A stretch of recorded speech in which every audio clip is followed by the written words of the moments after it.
What we gonna do right now is go back, way back.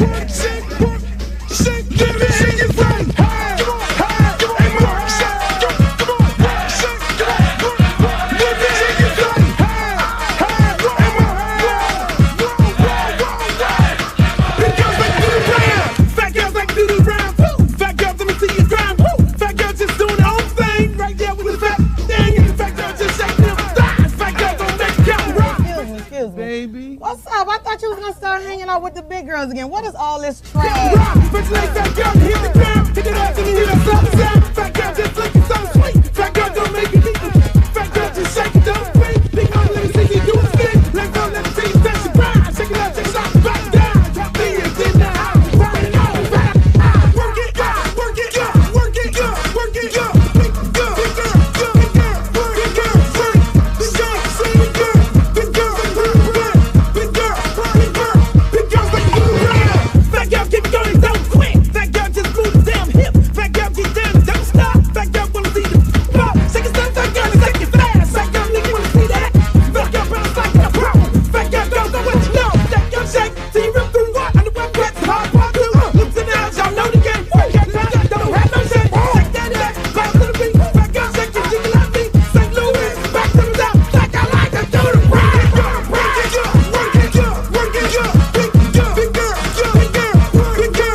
I'm serious. Where you are, not ever.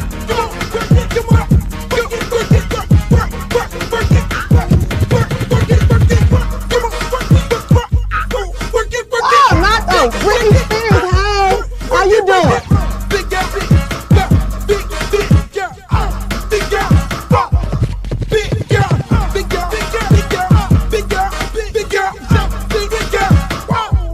Oh, but ain't the little leprechaun.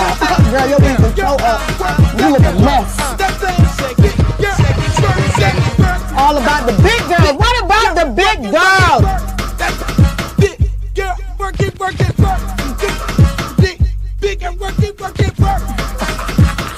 Big girl, you done suck all the fat off your ass.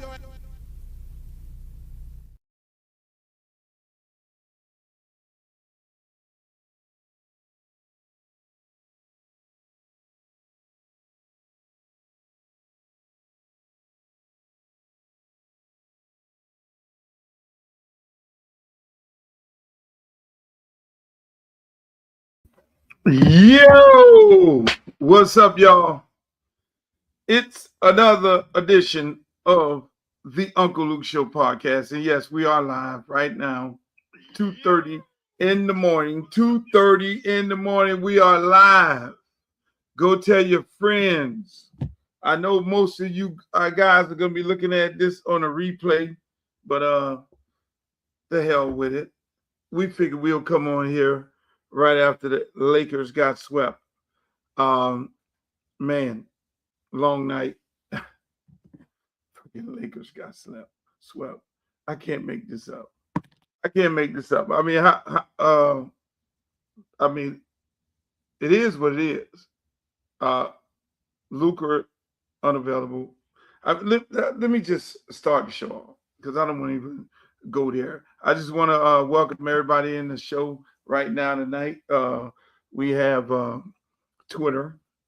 I'm on Twitter. I'm on Instagram. I'm on Facebook Live. I'm on Facebook fan page. I'm on YouTube. We're on Twitch. We're everywhere. We're all of my social media platforms. That's over 1 million people right now. We're broadcasting to over 1 million good folks from around the country. And I want to remind people, you see the rebroadcasts of this show, rebroadcasts 7 a.m. in the morning, 5 p.m. in the afternoon,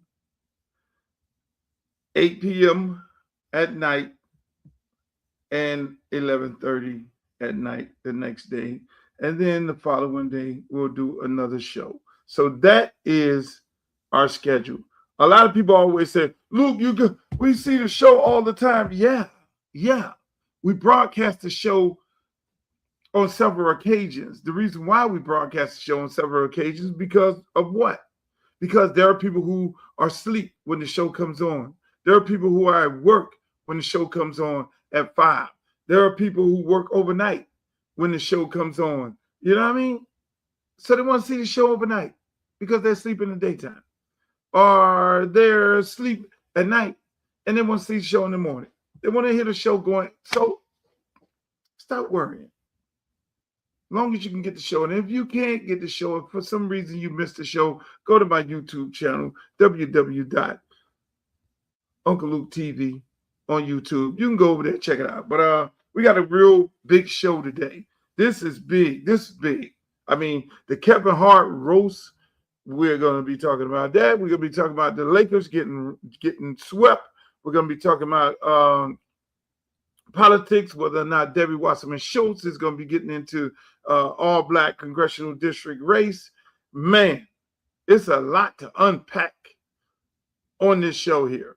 And I want to welcome all the good folks because everywhere I go, people say, man, I look at the podcast, I listen to the show, you know, I get some good intel, I get some good information. I love doing this show because I like giving you guys a different perspective on life and on things, because what you see on a regular basis on regular TV, I mean, it's the same old.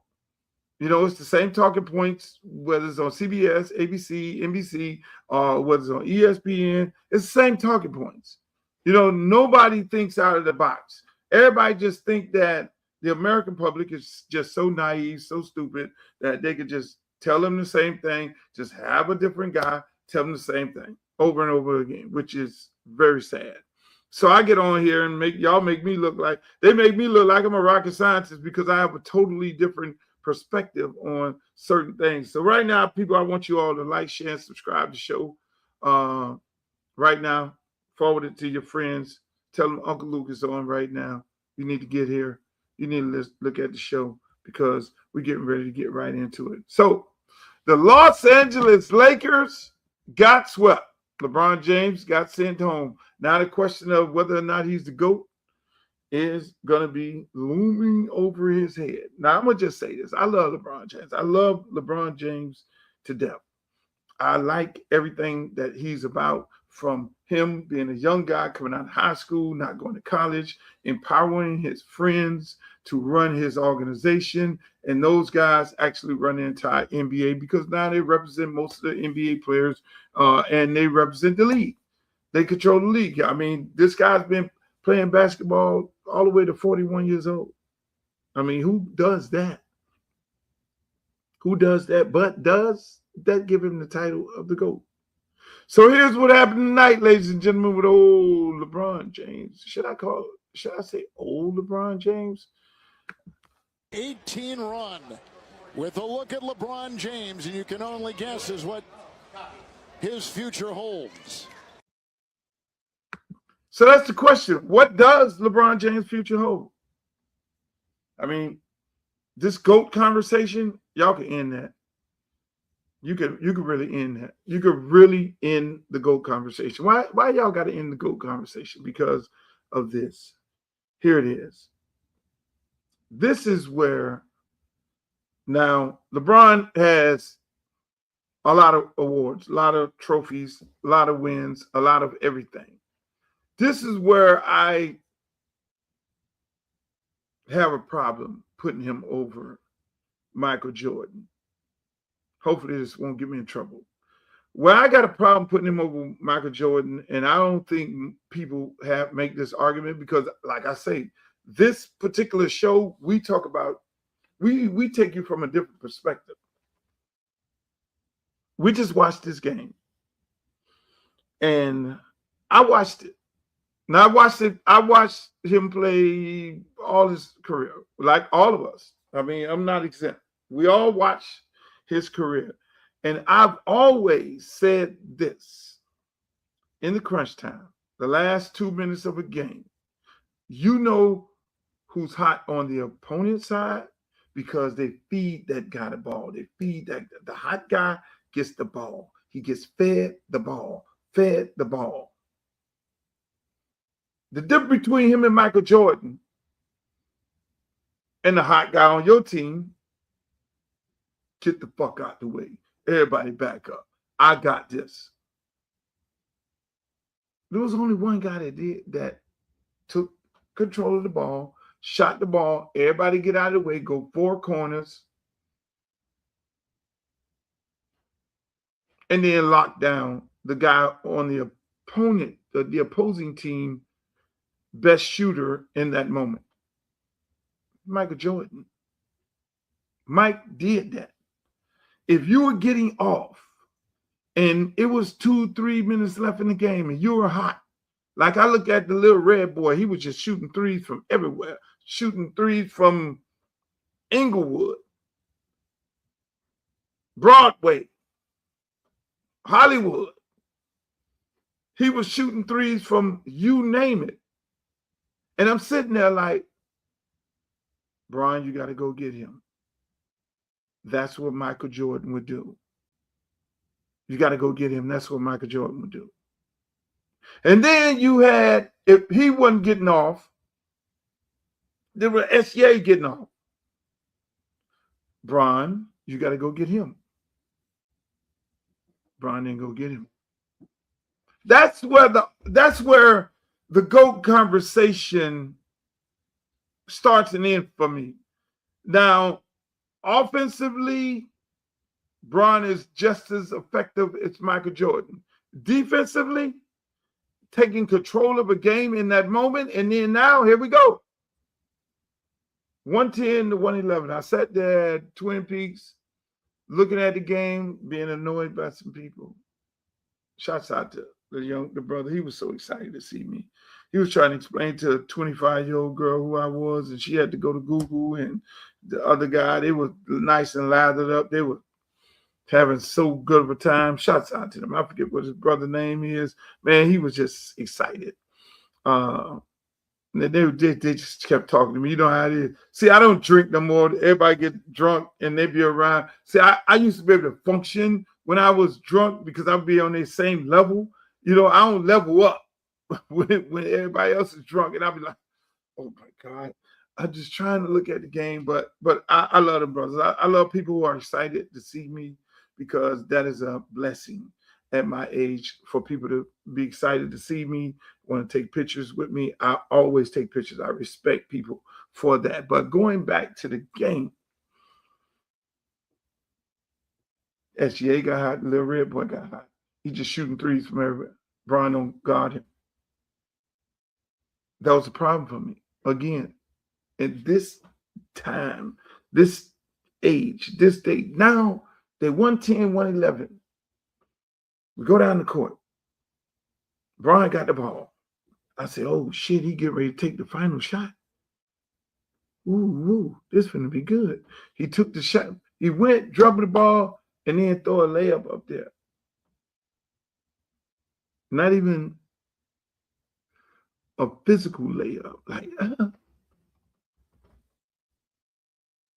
For me, that was I mean, go to the hole hard and get the foul or something so we can win the game or go in overtime or something. Didn't happen. So all these young people, include my son, they all want to have this GOAT conversation. Oh, LeBron, because they never saw Michael Jordan play.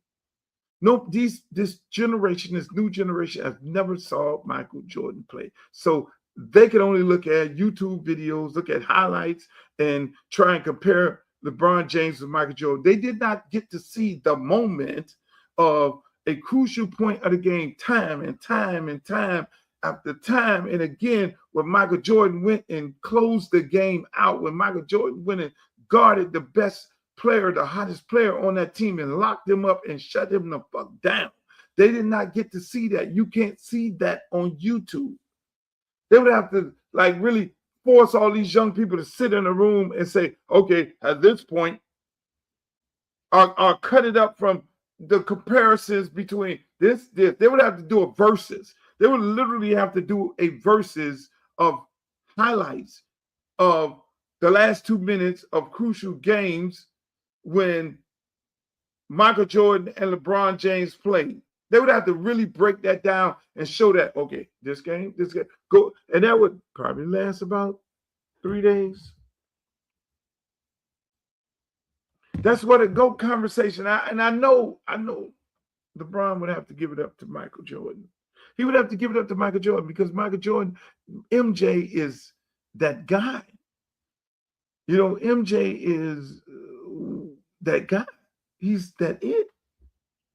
You can't have an argument. But again, you have an argument with 12-year-olds, and the 12-year-olds never seen Michael Jordan. I can understand it. Older people would tell us, Willis Reed, shit, one of them dudes coached the team, won 5 championships, coached the team, and everything else.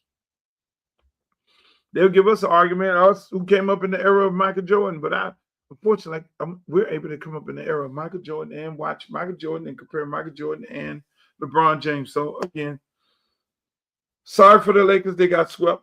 The whole bar was they were just rooting for Jordan. Not Jordan, but LeBron. They were rooting for the Lakers. And then again, Luka unavailable. So the GM for Dallas Mavericks, who traded Luka to the Lakers for another unavailable player. All these dudes are unavailable. And in this era of basketball, again, going back to the LeBron Jordan argument, this era of basketball is soft as fuck. I mean, y'all whole life is soft. I mean, this whole new generation, I'm just sorry. I'm just keeping it, but everything about y'all is soft. Y'all don't go in the street and fist fight. Y'all go grab a gun. Y'all don't hand check. Y'all get a foul if that happens. You don't hit helmet to helmet in a football game. That's an ejection. Only thing remotely similar to what it was back in the days is ice hockey and soccer. They still calling the black players niggas. That's the only thing. But this our brand of sports, our basketball, what we all are so proud of, and our football, what we so proud of, that shit watered down. And then y'all have a nerve to want to compare guys who play in the real football league, in the real NBA, to these guys right here. Look what happened to San Antonio. I'm trying to figure out, when are they gonna touch SGA up? He just running around, going up there, back up, fade up, jumper. That used to be, back in the days, for all you young people, that used to be, you can do that in the regular season. You couldn't do all that sexy shit in the playoff, because if you go to the hole, you're gonna get your whole head took off. And if you will run around, you're 150 pounds at 6'7", you'll get your ass ran through. You see what they did to Wamby? That's why I'm feeling that Minnesota team. I'm feeling that Minnesota. You see what they did to him? Set a pick, run straight through his ass. Get your bony ass. See, the man is 7'7" or whatever the hell it is. He's sticking bones, so he's shooting a three. He going to the hole. He's doing the sky hook. He's dunking the ball. He's doing all this sexy stuff. That's his strength because he's tall and he can shoot the three and he can go to the hole and all that. So how do you defend that? When he sticks a bone, you got to put a body on him. That's why I'm so freaking glad. Listen, man, I don't look at the NBA until the last 5 minutes. But today, when Minnesota play, them goons in Minnesota, ain't nobody over there, no models. Them straight goons. Them goons in Minnesota gonna put a body on him. And now we're gonna see if Mr. Frenchie can handle that smoke. Because y'all know these foreigners can't handle when Americans get physical. Same thing with this boy here in Oklahoma City, the Canadian sensation. Ain't nobody put a body on him. Ain't nobody touched him up. In the words of Charles Barkley or Shaq, nobody touched him up. Touch him up and see how he can function in that situation there. But everybody friends in the NBA because everybody represented by the same guy. New rule: agent could only represent one person per team. Now, shit just got real. Why? Say, Luke, why would you come up with that? Because it'll make everybody play. It'll hold everybody responsible. New rule. I got another rule for these tanking teams because you're getting ready to get the lottery going right now. New rule: if your team tanks, then the games if a team is under 500 and that team is tanking to get a lottery pick, all the fans should get a 30% discount on their ticket. New rule: if the superstar who's getting paid over $100 million is unavailable for that game, the fans should get a 20% rebate, refund. That's what should happen. Season tickets hold the shit. Sue these people. All these people unavailable. Jimmy Butler unavailable. That other boy over there in Dallas unavailable. Luka unavailable. All these people unavailable. Why? And then they fired a man in Dallas. They boo him out the stadium because he gets rid of this guy who he knows is out of shape. And if you're out of shape playing in this kind of NBA, you're going to be unavailable for the playoffs. So he should be commended. He should get extra money after they've fired him. But again, people, this era of, we don't go outside. Hey, man, meet me outside. Let's go. Meet me. Let's go. Let's put our dukes up. We're going to handle this like men. No, we're going to go get a gun and unalive somebody. That's how y'all do it these days. Oh, meet me out on the court. Let's go. Right here. Kobe Bryant. You know how to go down there, slap the floor. Let's go. And then you go run through him. Boom. In his face. Nah, you can't do that. You would get thrown clean out the league. Hand check a dude run through the hole, try and do a layup in the playoff. Knock your whole head off. Flagrant foul. And the referees in the NBA, you guys are horrible. Y'all are horrible. Absolutely horrible. For more reasons than one. Y'all know the fix was in. This is the thing. They had the young referees who didn't know how to fix the games like the old ones. They had the young referees in the game trying to fix the game. They had told them, okay, now but whatever happens is OKC got to win the game. So questionable fouls, y'all got to call for them. If they flop, You got to call the foul against the Lakers. They started doing that early, and then they got caught. They got caught in what they had in the cookie jar because it was all rookie refs and shit who ain't never did no tricked up stuff like this. Almost like, okay, sending a dude in the club and say, okay, well, you're going to be a trick tonight. This is how you spend money on what you need to spend. That shit was so bad. It was so bad that they had to talk about it.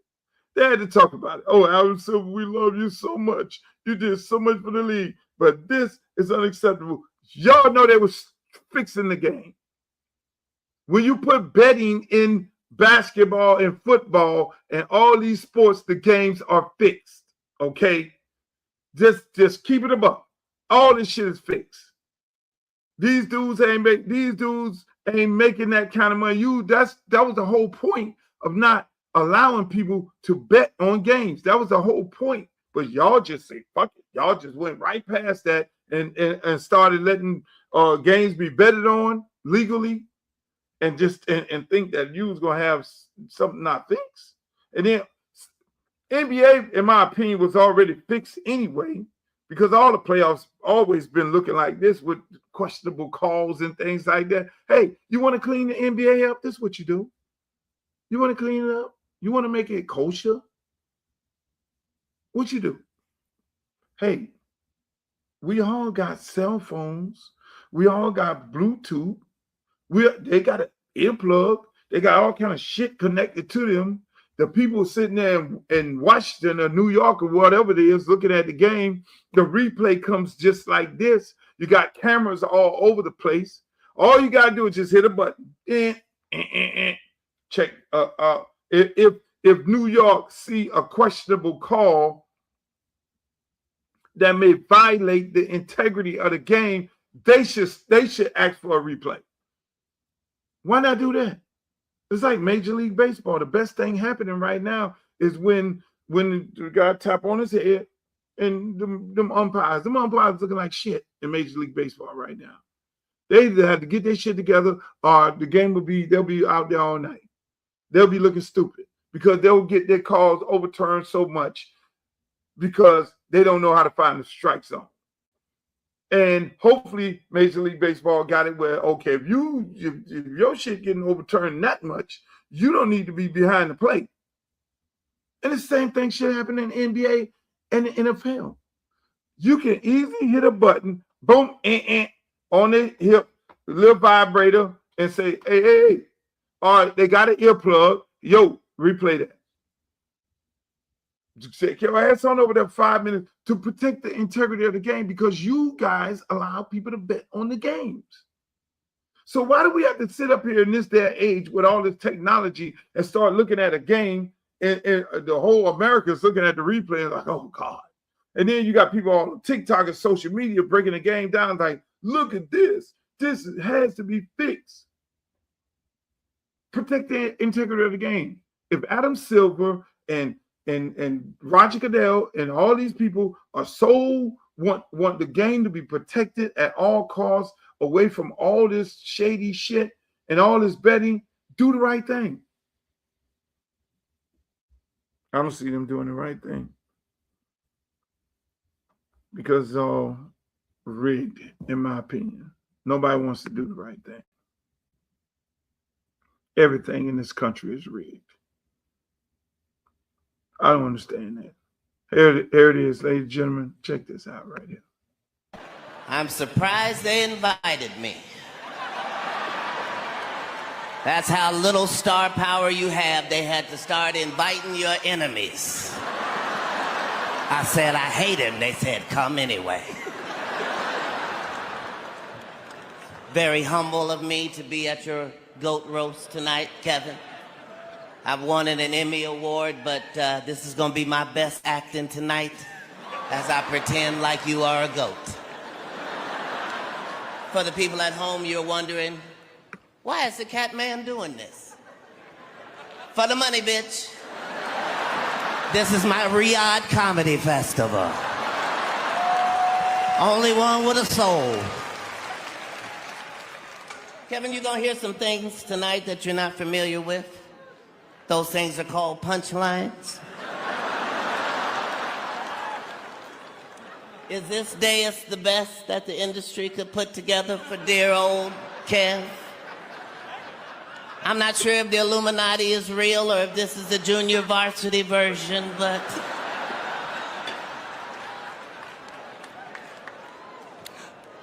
For those of you just joining us, Kevin and I have beef, and I'll tell you why. Because privately, this motherfucker stole everything from me. Before he saw my act, he was a 6'3" white man.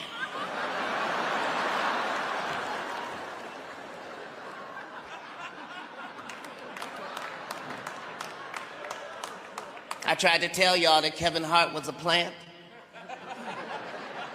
Because I keep burying him, he keeps springing back the fuck up.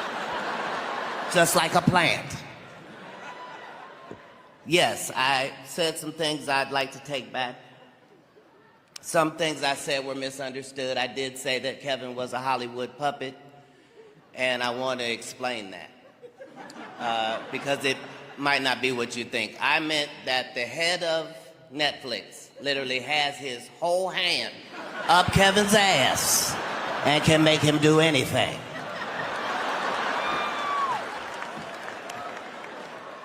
Kevin only has one rule in his movies: no N-word. And that N-word is no. He's never fucking said it, never ever.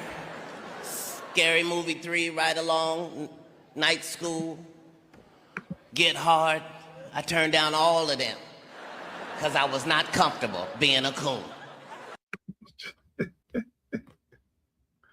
This fucking cat. Hey, listen, that roast, and I'm pretty sure they're gonna make me clip it from my YouTube.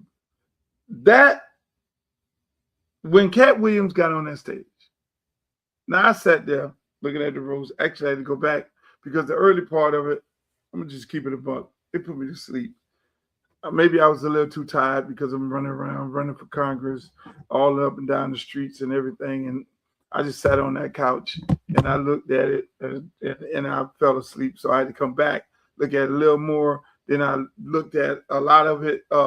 Today I started seeing clips, and then my son is training baseball. So I then got, because half of the people I just totally missed. I didn't know that The Rock was on there. I didn't know that Katt Williams had came on there. And I'm like, man, so it got better when I looked at it the second time. It's almost like the Michael Jackson movie. I had to go watch that second time also, because I went with a friend of mine, and then I ended up going back with my son. That's why I don't understand how you people have 2 and 3 girlfriends. Because if you got 2 and 3 girlfriends, you would have to go look at the Michael Jackson movie about three times, which is a good movie to look at 3 times. With 3 different people, because you'll see 3 different things. But going back to this Kevin Hart thing, Kevin Hart and Katt Williams, obviously beef. After the Shannon Sharp show, it went more beef. It went more hot. And the moment at the end, which was great for me, was when Kevin Hart, when Kevin Hart just said, "Hey, Katt, man, I'm a fan of yours, man. I love you, man. I just wanna,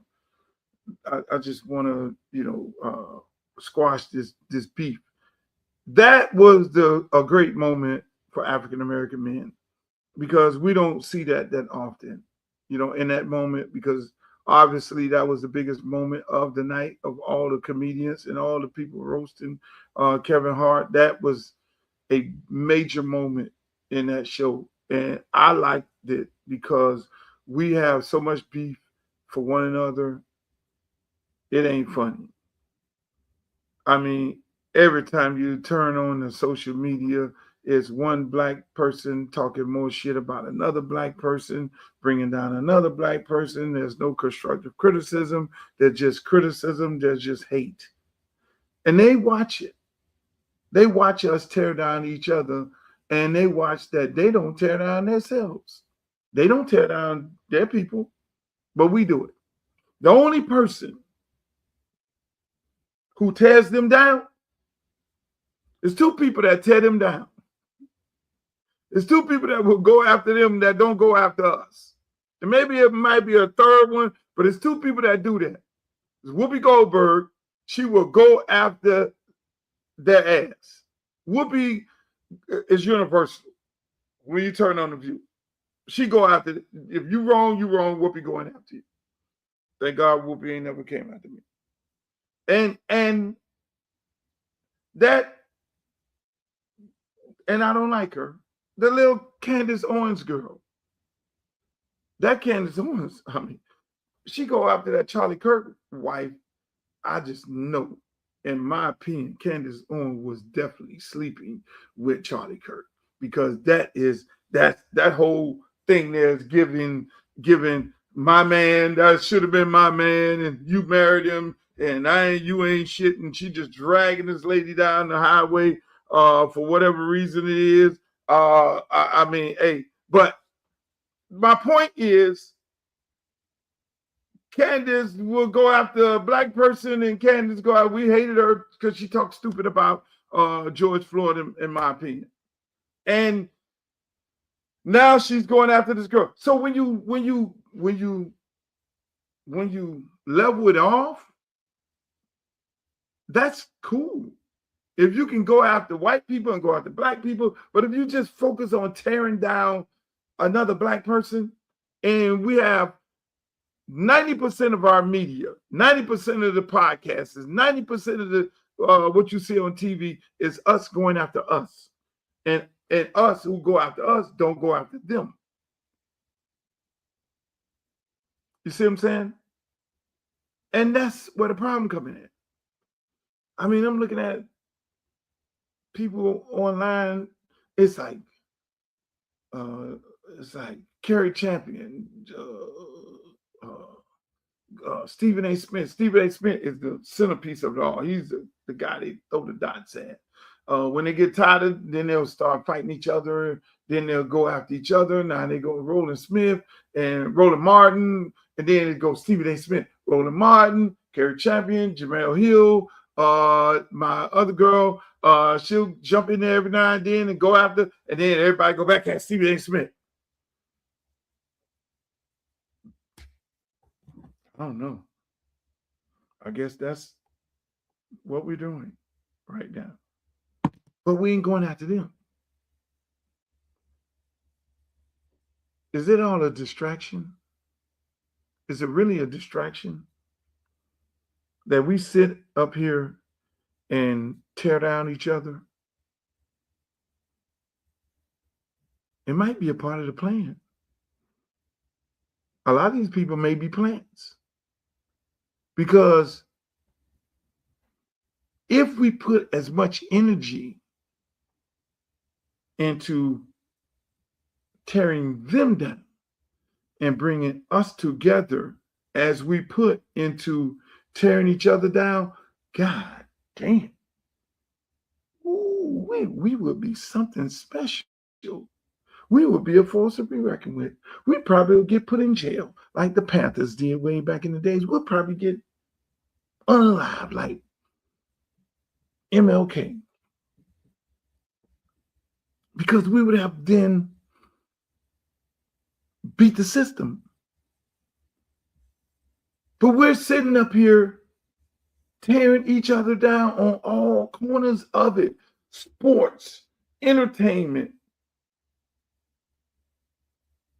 politics. We just go out. It's like we just make it a norm when it comes to us that you have to go after another black person. That's why when I'm in this congressional race. So they got this white woman. I'm going to get to her, Debbie Wasserman Schultz, this career politician who never did nothing for black people. Trying to run, get ready to make an announcement and run into the black race to divide the black people. That's a whole nother story. I'm going to get to that. You know what I did? They were like, Luther, you need to run against her head up. But you got to get the other black candidates out of the race. So you need to convince them to get out of the race. You know what I said? I'm not calling not one black candidate in this race. It is their right. Because, again, the only person in this race, the protector of the Constitution, even though that lady who's trying to get over here into this race, I'm going to get her in a minute, I would not be in violation of the Constitution to tell them to don't exercise their rights to run for public office.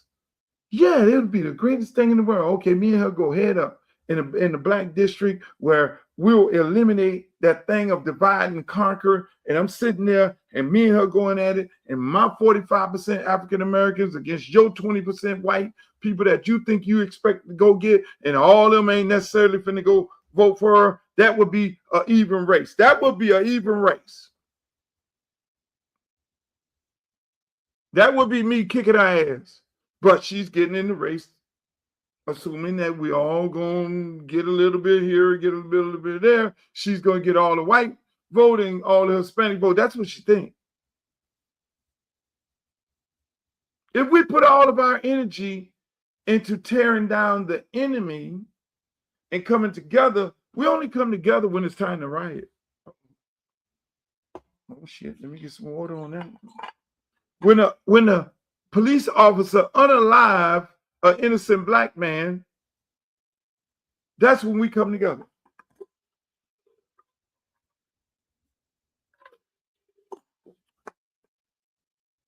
When politicians unalive and take our way of life away from us, divide us and conquer us, why we don't come together then? Why we don't come together when it's time to own something? Why? Why we don't come together when Mississippi, Tennessee, Alabama, Louisiana, all these SEC states who got these big time Mississippi and Mississippi State and LSU and Alabama and Auburn and Tennessee, all these. Why we don't come together and say, you disenfranchise African Americans, taking away congressional representation, our right to vote, on a person to represent us. Why we don't come together and every black kid, they didn't rig the rules up so down. You just know there's one portal, so they can't get in the portal and say, you can't get in the portal now and go to another team. So we can't tell them to don't play. But the kids who are committed to all those schools that I just mentioned and all those states, they could decommit and go to school and go to school. And now these are the creme de la creme. So it won't be that they'll be hurting to get in another school. No, they'll be welcome. All those 4 and 5 star, they'll be old. They can get in another school right now tomorrow. Why we don't come together and tell those young people and their parents and identify them, because there's not that many of them, and say, you need to decommit. Why we don't get on their parents' Twitter and their Twitter and say, hey, look here, man, you'll sell out if you go into these schools and you need to decommit. And then why we don't push, which we are, I see it. Why we don't push the fact that we need to be boycotting those schools in those cities because they did that. Why we don't push that we're not going to do any concerts in those states? Hello. Cooking now. Where we at? Where's the Breakfast Club? Where the jokers on the back? I mean, I like them brothers, but this is the moment that you use your platform in a historic way. When you get disenfranchised, like we're getting disenfranchised, don't be on there in the morning joking about some fucking LeBron James. Don't be on there joking about Megan Thee Stallion and Klay Thompson. No, this is where you're supposed to really be leaders and say, hey, man, we boycotting these states. Now, no black entertainment in those states. No if you do a convention in those states, then what we're going to do as African Americans, we're not going to purchase your product. NFL, you get ready to take the Super Bowl into Nashville in 2030.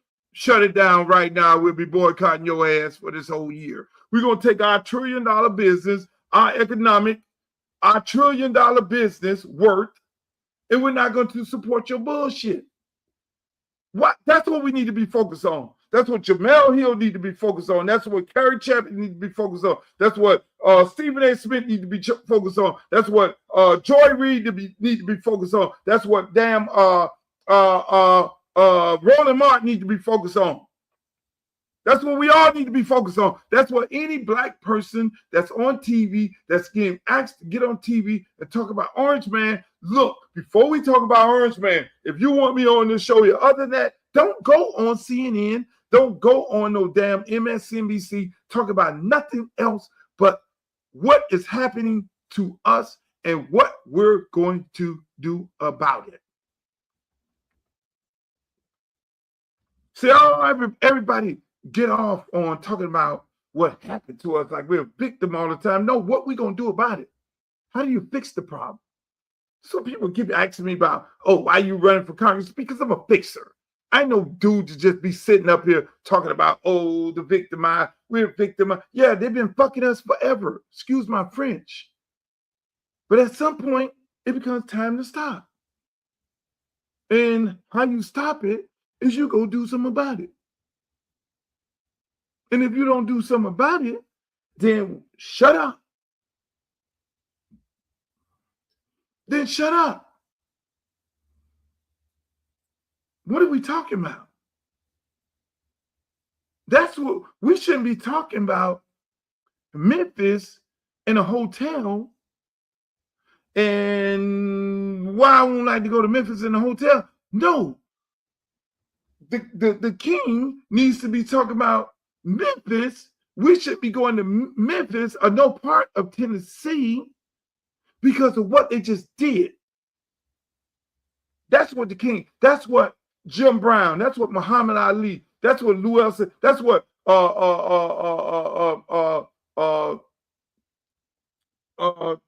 Abdul-Jabbar and all them brothers in sports and entertainment, and they sat up there at the table. You saw that picture. They dealt with social issues when it came to black people, when it came to disenfranchising black people, but we don't hear that. Where the fuck are y'all at right now? I'm saying LeBron James. Go on the golf course and talk about that. I'm holding everybody accountable. I sat up there and watched a roast last night. And it was all fun and jokes and games and all that. I saw a roast last night. Not one person talked about what the fuck was been happening to us rolling back Civil Rights Act. It was all fun and jokes. Was that a distraction? Was it a distraction? Was it, I know you're going through some pain and suffering. So with this pain and suffering, we're going to distract you from that. Hey, eat an ice cream when your leg is about to fall off.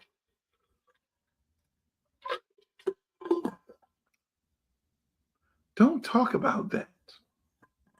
Because we may lose all those states in the audience. With perfect time, because you had a Joe Rogan racist on the stage. You had racist comments toward the black woman, Cheryl Underwood, my good friend. It was a free country. She got up there and say, oh, we're in a free country right now. Oh, we can say all these things that people would get banned for and get canceled for. We are right now in a free society where we can say all these things. But what the fuck happened to the Civil Rights Act? The 1965 Civil Rights Act. What happened to taking that moment and Katt Williams getting up there and saying, I don't like what, even though I don't like you, And I always had beef with you, but I got beef right now. So y'all ain't gonna see me no time soon in no fucking Tennessee, no Alabama, no Louisiana. That's a festival you need to close down. Move that motherfucker to somewhere else. But we ain't doing that.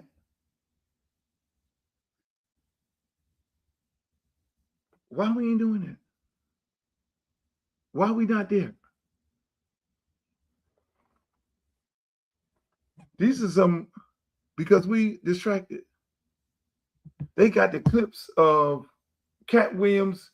It's last 2 weeks, it was Megan Thee Stallion distracting us and Klay Thompson. We worrying about what the fuck is going on with them.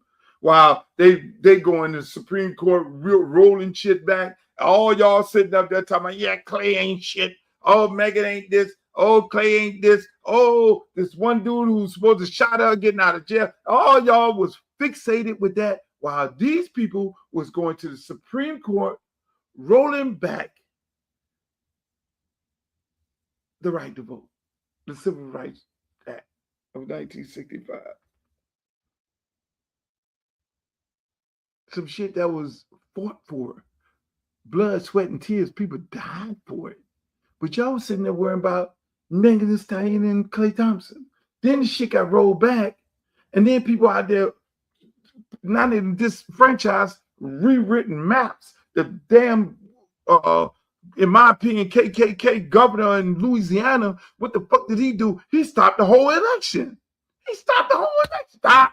Nope. We're going to go by this rule here. In Tennessee, they just got rid of straight black. Florida, Ron DeSantis did it slick. He didn't go as far as these other clowns did. What he did was, okay, y'all got 2 black congressional districts. Ron DeSantis is really on some different shit. I mean, we talk about Aryan Nation and neo-Nazi and all that shit. Ron DeSantis went after the Jews. Let me say that again. That man went after the Jews. He said, this is what I'm going to do to y'all. We're going to gerrymander the map, and we're going to take out some seats, and we're going to add some seats, but at the same time, we're going to leave them black seats in South Florida black. We're going to make y'all super black. I'm going to make y'all super black. He left them super black. Frederica Wilson, 24, Congressional District 24. He left Congressional District 20, super black. The man merged Debbie Wasserman Schultz and Jared Moskowitz districts together. So now, Debbie Wasserman Schultz is like, you would think that's her district. You would think she would be running against Jared Moskowitz. Well, Jared Moskowitz, but no. The 2 Jewish candidates got together and sat down at the campfire and said this. Well, Ron DeSantis merged us. We ain't going to run after each other because we need to have Jewish representation. Now, mind you, I'm friends with the Jewish people. But this moment in history, they are sticking together. They're not going to cancel one another, which is what they should be doing, because he merged both of their districts. And they should be running against each other to duke it out, or one of them run in another district, because there are career politicians running another district. One district, Trump won by 10%, and his numbers are down to 20 to 30%. That district is easily to be won, or if there really was about the party, they would go run in that district, take all their millions of dollars. But you know what? They got their eyes on the Black district, Congressional District 20, with 20% white people in it, with 5 Black candidates in it. This is a Jewish white lady who we're supposed to be friends with Jewish people. We fought for Jewish people. For many, many years, it was supposed to be partners, Jewish folks and Black people. And for so many years, that partnership has been deteriorating on all different fronts. And with this party here, this Democratic Party,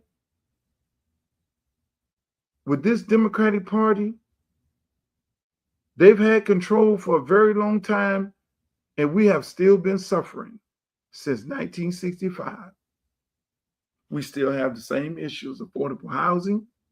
They don't have an affordable housing issue. Education, they don't have an educational issue.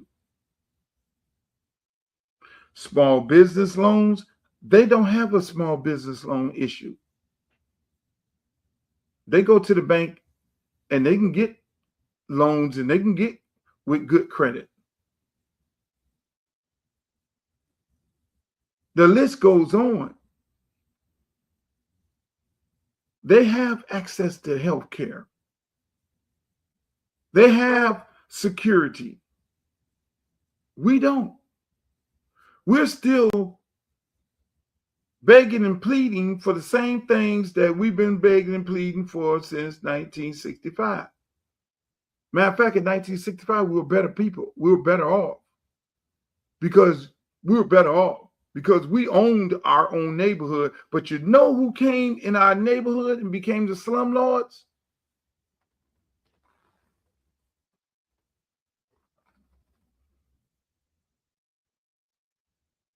I'm just saying.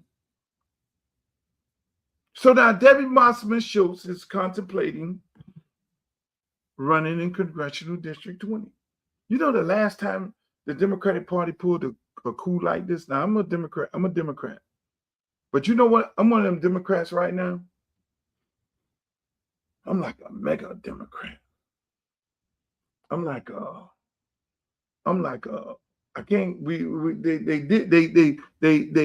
unalive BLM.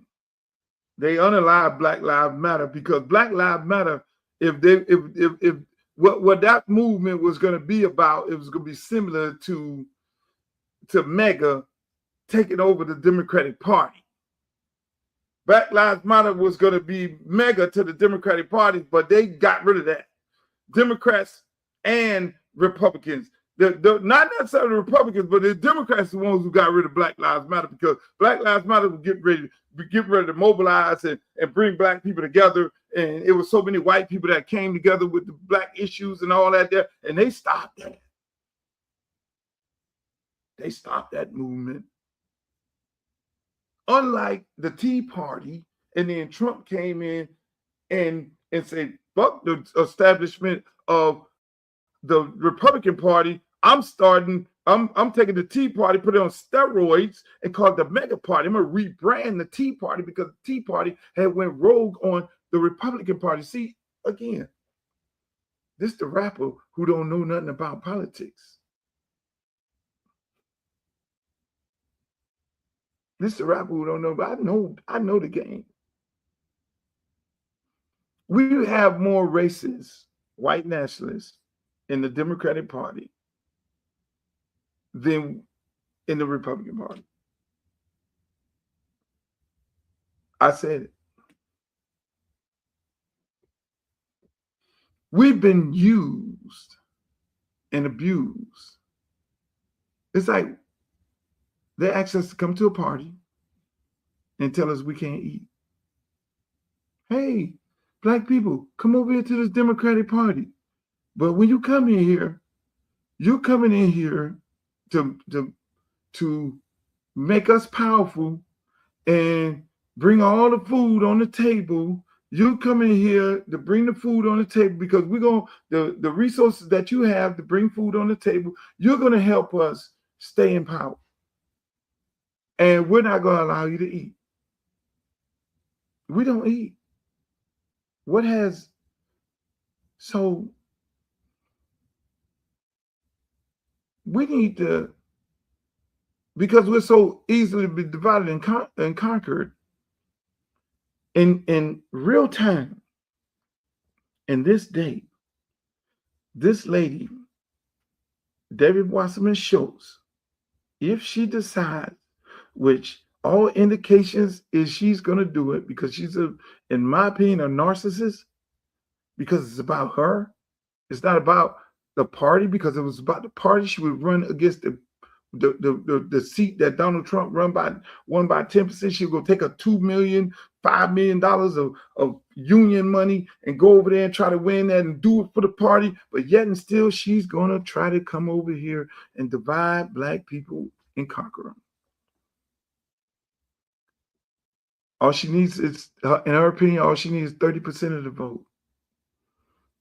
One white lady in a predominantly Black district, 45% Blacks, 20% white, 15% Hispanic, 5% some other. That's what you got. So isn't that's the Democratic Party doing the same thing that the Republican Party has been doing to us for the last 2 weeks? Erasing our district and our representation. That means you would only have one Black district represented by one Black lady, and that would be Frederica Wilson, if they had it. That will tell you, if she does that, that will tell you that the Jewish people in politics don't give a shit about Black people. I'm sorry, I hate to say that. I hate to say that. But white people can make a difference in this race. Black people can make a difference, because Black folks in this race are going to have to say, are going to do something for the first time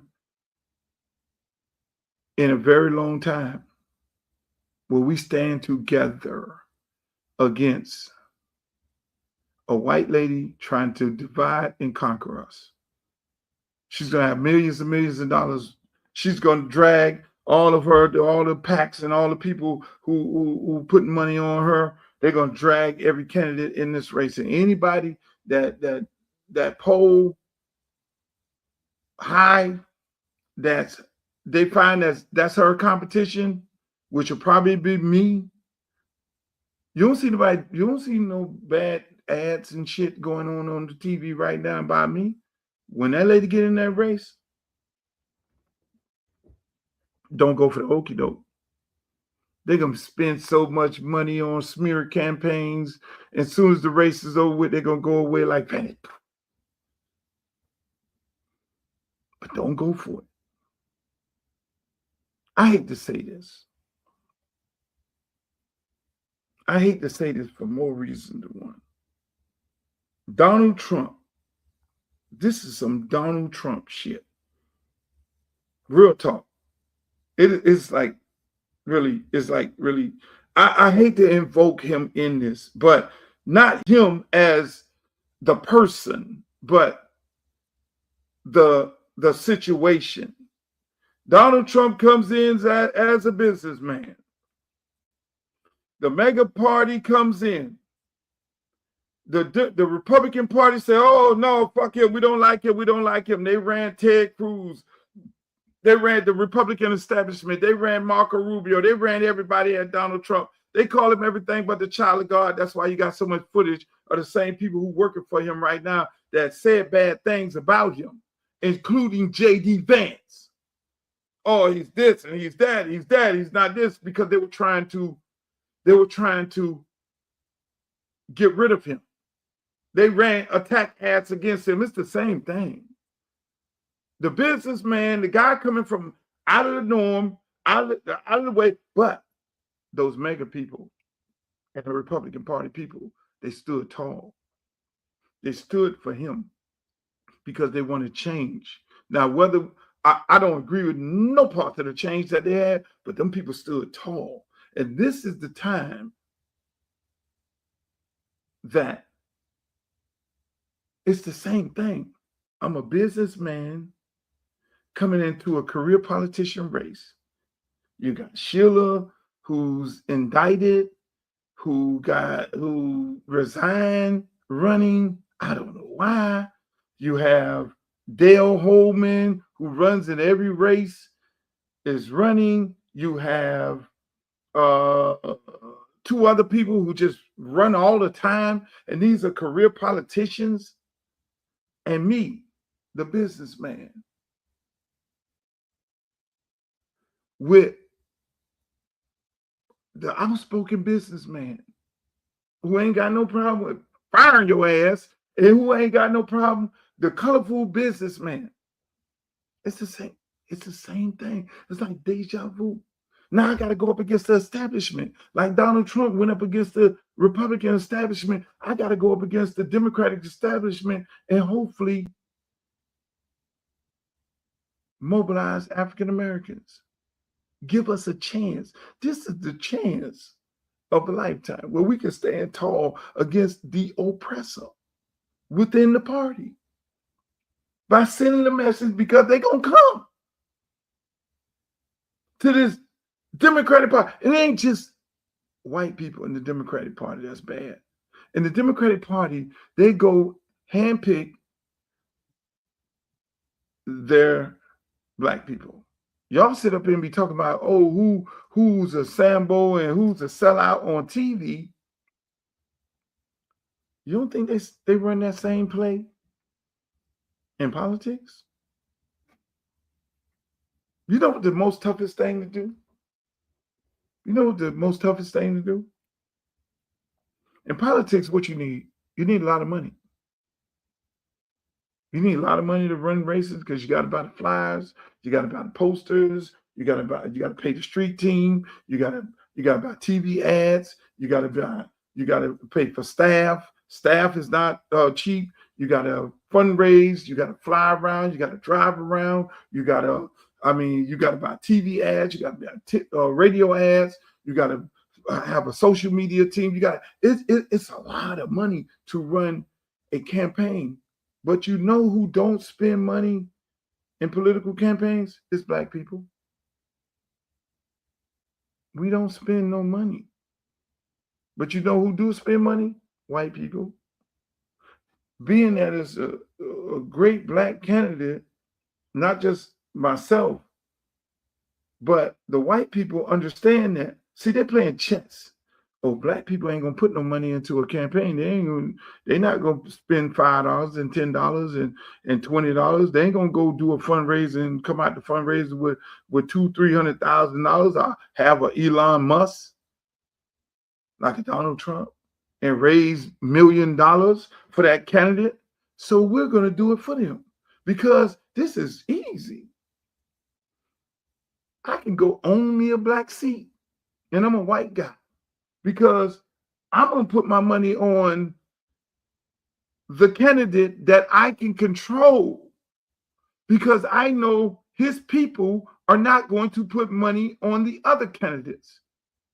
So that is how I'm able to gentrify the neighborhood and suck the resources out of the black community and oppress and depress the black community, because that black representative, elected official, he has no choice, because the white special interest group guy, the establishment, and that is pushed on by the party, we can control them. So he walks around like this, and all of them look the same. They be dancing all on the video and smiling and kiki. Hey, they educated. They got all the sense in the world. They go talk to the pastor because they hit the pastor. They pay everybody. They pay everybody. Any community activist, black, they pay them. Hey, here you go, $1,000. Shut the fuck up. Here you go. They pay the poll workers. They pay everybody, because that man is giving them the money, because he's essentially buying a black seat.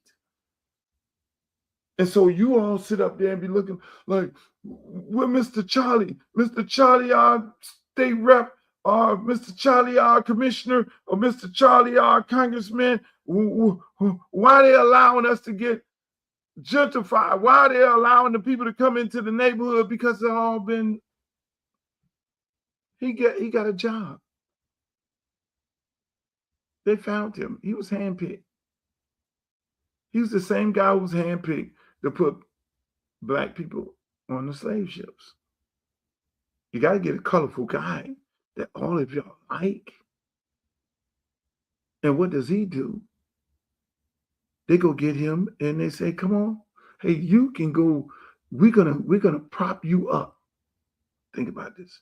We're gonna prop you up as the greatest black guy in the world, the greatest black politician in the world, the greatest entertainer in the world. We're gonna prop you up and you're gonna be the spokesperson for the black people.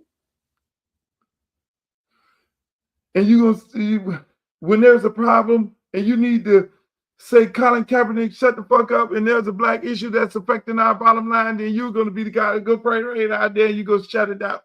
Oops. You're going to be the black politician that we send out there and you're going to be talking all that jazzy shit, talking about all this here and all that there and all this here. Come on, man. That's because we don't fundraise, and they know it. They know that African Americans do not fundraise well. They know African Americans do not contribute to their candidates' race. They know they won't send them $5. They won't send them $10. They won't send them $50. They'll go take that money and go to the club and buy a drink, and they'll take that money and go to the strip club and throw it in the air, essentially throwing their kids' future in the air, gentrifying their neighborhood, which is a very sad thing. They know it. They know it. That's why they go buy our seats. They buy our candidates. They handpick them. They have no respect for us. That's why sometimes they say stupid shit. We're like, oh my God. And they take one of the ones who they bought and paid for to go and put a muzzle on it.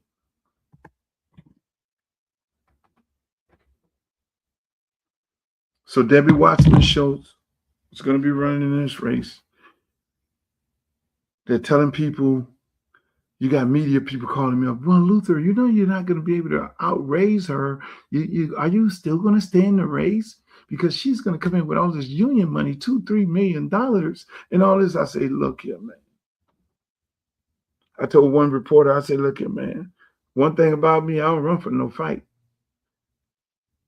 I started a record company out of the trunk of my car and made it a multi-million-dollar business. Right now today, I got artists that are multi-millionaires. And through my record company, I was able to start a youth football program that generated multi-millionaires. I got it from the dirt, from the mud. It ain't about money. It's about sweat equity. It's about getting my ass out there and getting the mess. So you can't call me Mr. White Man. You can't call me Mr. Defeaty. Ain't none of y'all could get on the phone to discourage me, to put a seed in me. Do you know who you're talking to? You're talking to the dude who fought Roy Orbison in the entire government with one lawyer, all the way to the Supreme Court, fighting for free speech, the constitutional right for us to be able to say what we want to say, when we want to say it, how we want to say it on a record for parity, whether it was protected by the First Amendment, and all the rights in my case is being used all day for intellectual property? Really? With one lawyer? When they say, do you know it's going to cost you millions and millions of dollars to go to the Supreme Court because you're going to have to go to so many different district courts of appeal? We did that. And the first person to make a campaign donation to my campaign was my lawyer, Bruce Rogo, a white guy. First guy to make max out campaign controversy because he believed in me, just like I believed in him. And we did that shit together. So am I scared of a fight because it's about money? Wrong guy. You talk to the wrong guy. Started a record company. We had a DJ group. We only had 2 speakers. And we built it from the mud.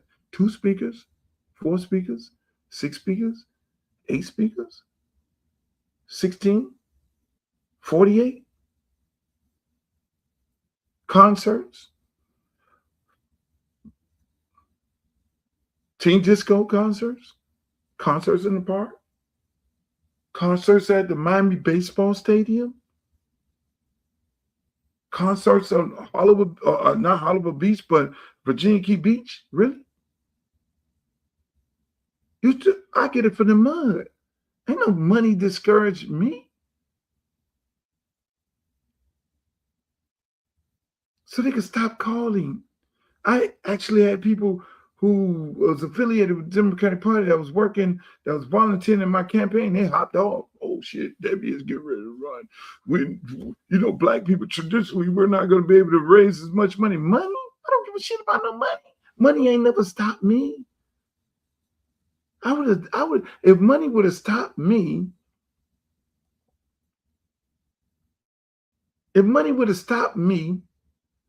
I would have looked at it like, oh man, I can't produce no 2 Live Crew because I got to go and compete against Sony, and I got to compete against RCA. I got to compete against CBS and all these big record companies. So it makes no sense for me to even invest my little bit of DJ money into doing a record called Throw the D and putting it out.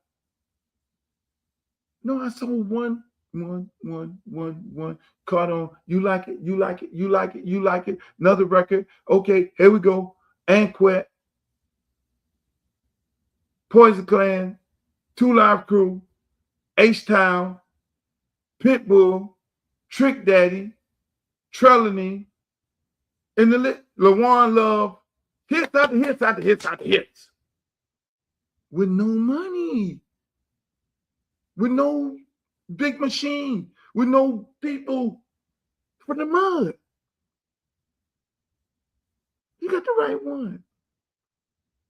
And I hate to go back to this Donald Trump, man, because Kamala Harris had 3 times as much money as Donald Trump, and she lost. Hillary Clinton had 3 times as much money as this man, Donald Trump. She lost. And they are what? Democratic establishment.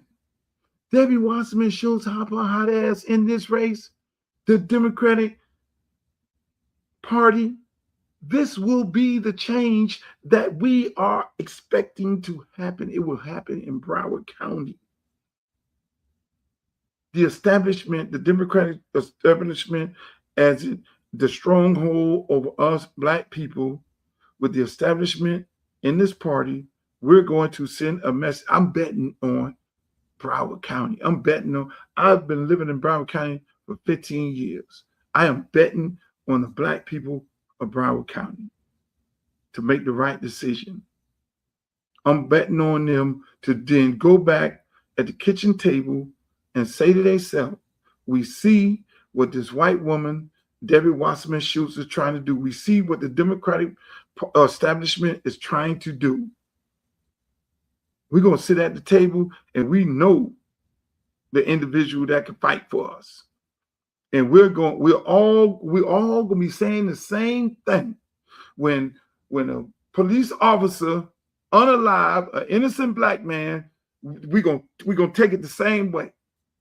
No, we will not be divided, and we will not be conquered. And when they had those protests, white people came along too.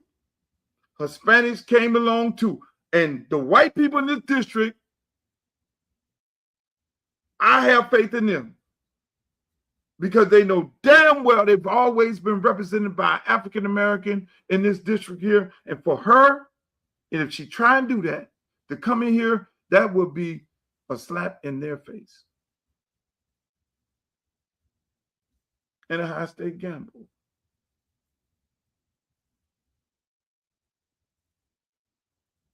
I trust the people of Congressional District 20 to make the right decision and not be fooled by the Democratic establishment and not be fooled about the trick ads that they're going to come with on the TV, not be fooled about the slander that they're getting ready to do slandering, not be fooled about the nastiness that they're going to try to do, not be fooled about trying to rig the election for them, for their purposes. Send that woman a message. You need to be running against a Republican, or you need to be running against Jared Moskowitz for your seat. What you're doing is you're trying to divide this community.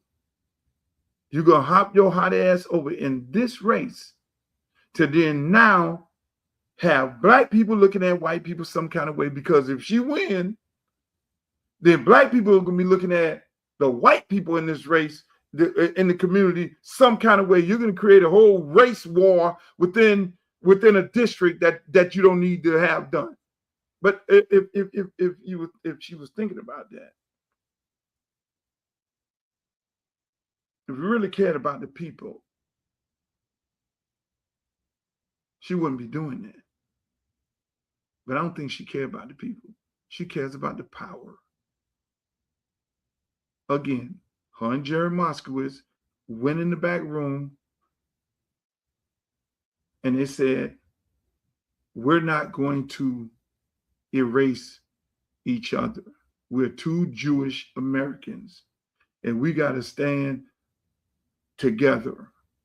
One of us are going to go and divide the niggers. It's the end of my show, ladies and gentlemen.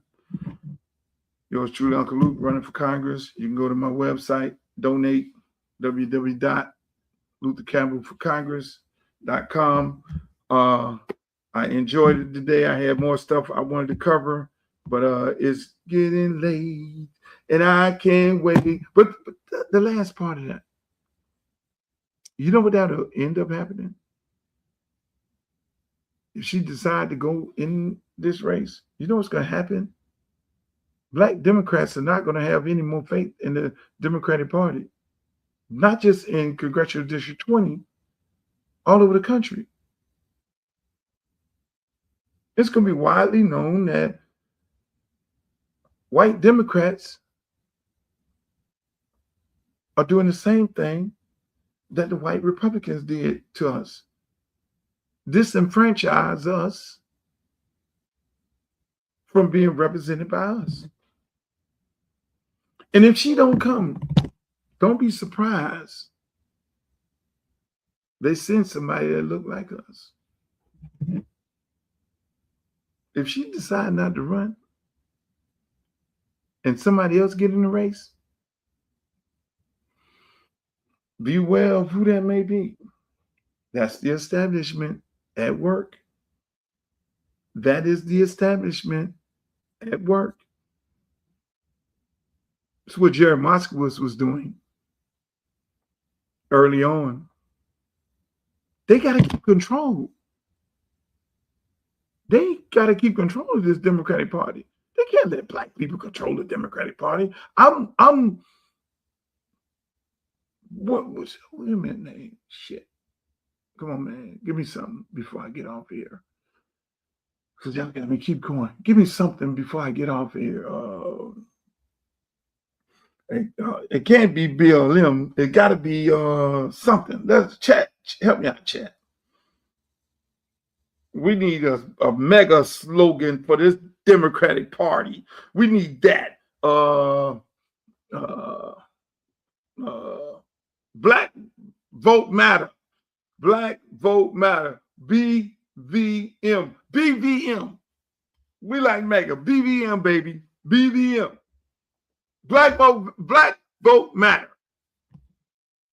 That's what we are.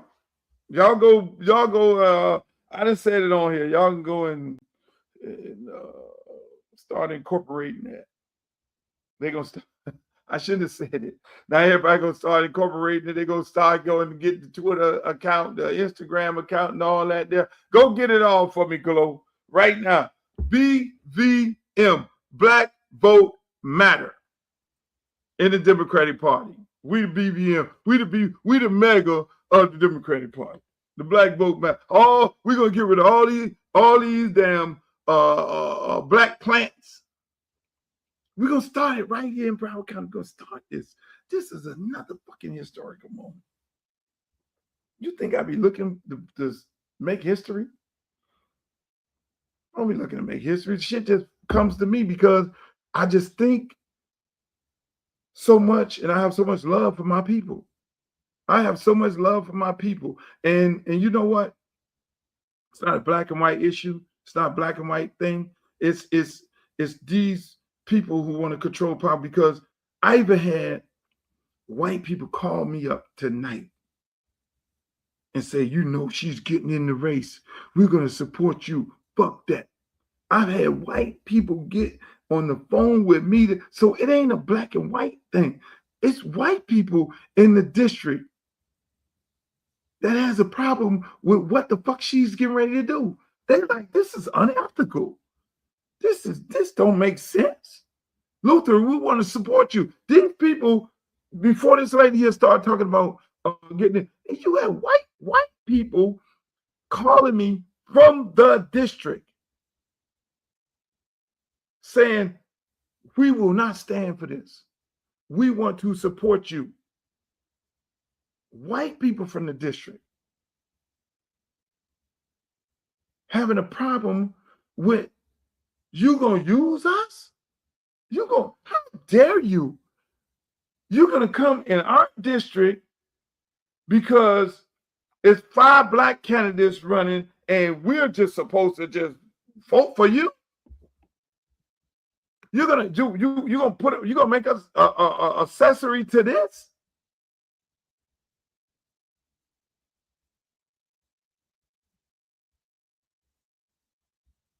Look at this.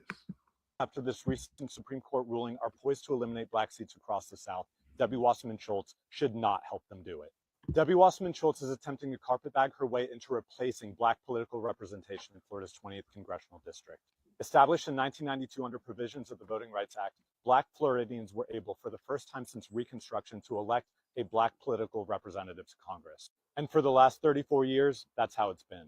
Debbie Wasserman Schultz has also been in office since 1992, and in that time, we have seen the collapse of the Florida Democratic Party under her watch. What gives Debbie Wasserman Schultz the right, after presiding over these failures, to sidle on up to the safest Democratic seat in South Florida?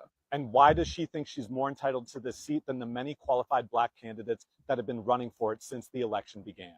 Wasserman Schultz is testing the waters with polling and a congressional town hall scheduled for this coming Monday. We need to make it clear, a white incumbent with $2.5 million in their campaign war chest, funded primarily by the same corporate PACs that have made voters lose faith in the Democratic Party, is the last person that black Floridians deserve representing them in the 20th District.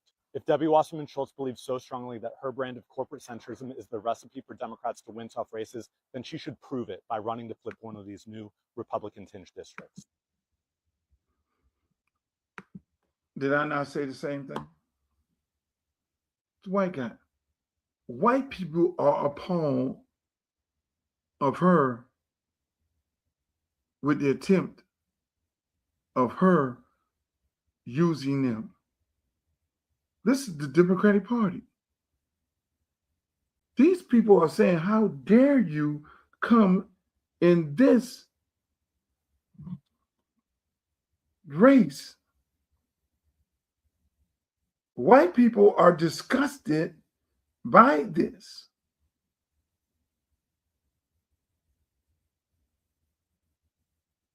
It's amazing. Look at this. Look at this.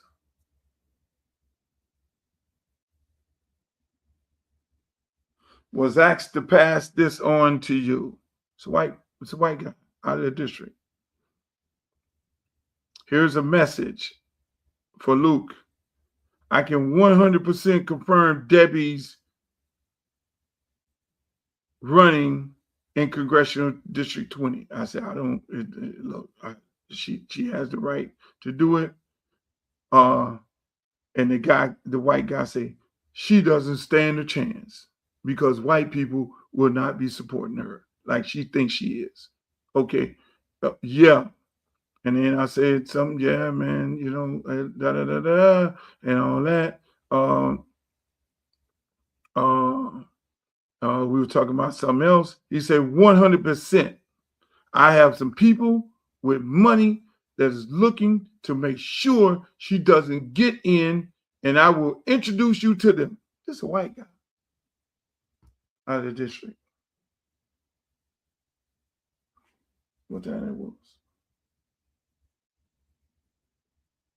9:38 p.m.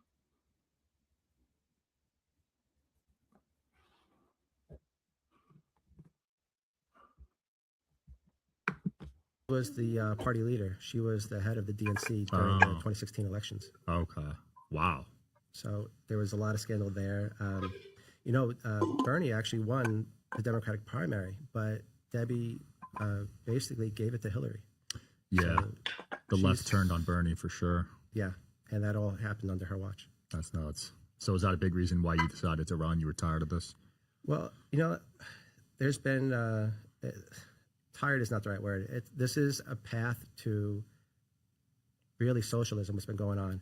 We saw that with COVID during the whole Biden administration. We saw our rights taken away. Censorship was a big one.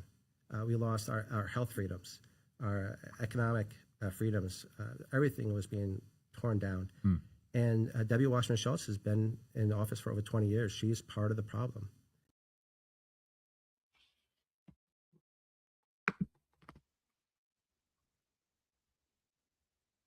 This is the lady who think white people are just going to run out there and vote for her.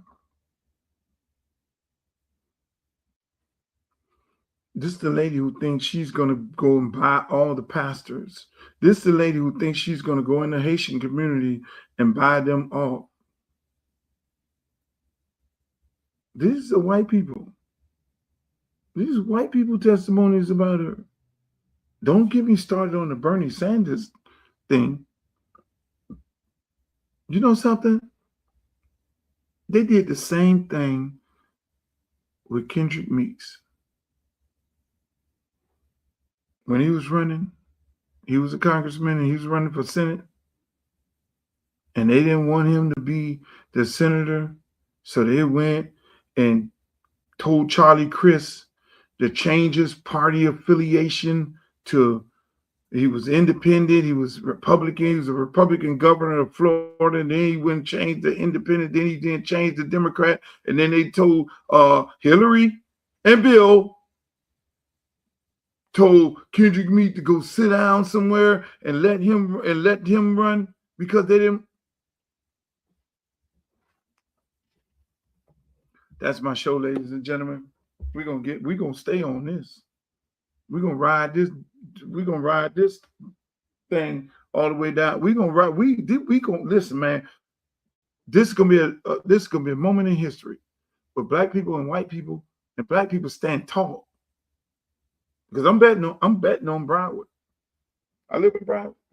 I'm betting on the African Americans in Broward, and I'm betting on the white people, and I'm betting on the Hispanics in Broward to not allow this lady to divide and conquer us.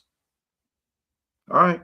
That's my show, ladies and gentlemen. I enjoyed it. Make sure y'all check me out every Monday, Wednesday, and Friday. Every now and then I go a little off on days. We repeat the show Every day the show comes back on. It's a repeat. If you can't catch the repeat, you want to go to YouTube, you can go to the YouTube channel and see the show in its entirety. Shouts out to all my people on Facebook Live, all my people on YouTube. That's Uncle Luke TV. Facebook, that's Uncle Luke. Twitch, and over there on Instagram and X, the same name, Uncle Luke Real One. Hey, look, man, I love it. I love the show. I love you guys being here. Listen, man, we did this show in the wee hours of the morning. We did this show in the wee hours of the morning. That's how committed I am to giving you guys a show. Now I got to go to sleep for 2 hours, and I got to get up, and then I got to go run a campaign. I got to go run a business. So I'm committed to giving y'all the shit, man. I'm committed to giving it to y'all. I'm happy that y'all hung in there with us tonight. But like I say, we repeat the show every day, 7 o'clock in the morning, 5 p.m. Then we turn it back around 8 p.m. And then we repeat it again at about 11 p.m. at night, and then 2 o'clock in the morning for the truck drivers. Yeah, we love it. Hey, again, I want to thank you all for the show. Make sure you go to my website, my congressional website, www.Luther for Congress. Hey, man, spend $5, $10 on the campaign. Put some money on your boy. Every dollar counts, and we love it. And for all the people who have made campaign contributions, we appreciate you. We still had a little contest going on where people can go to my website. If you live in the district, I will bring you a sign, and I'm going to start doing that over the weekend. I'm going to start taking out signs to the good people in the district. You know, I got quite a few people that want me to bring signs to their house, but I'm going to do that. I'm going to do that because I love it, ladies and gentlemen. Again, like I always say, in the words of Walter Cronkite, the great Walter Cronkite, may the good news be yours. Y'all enjoy the rest of your week. Peace. Where is he? Where is he? Where is he? Where is he? Make some motherfucking noise!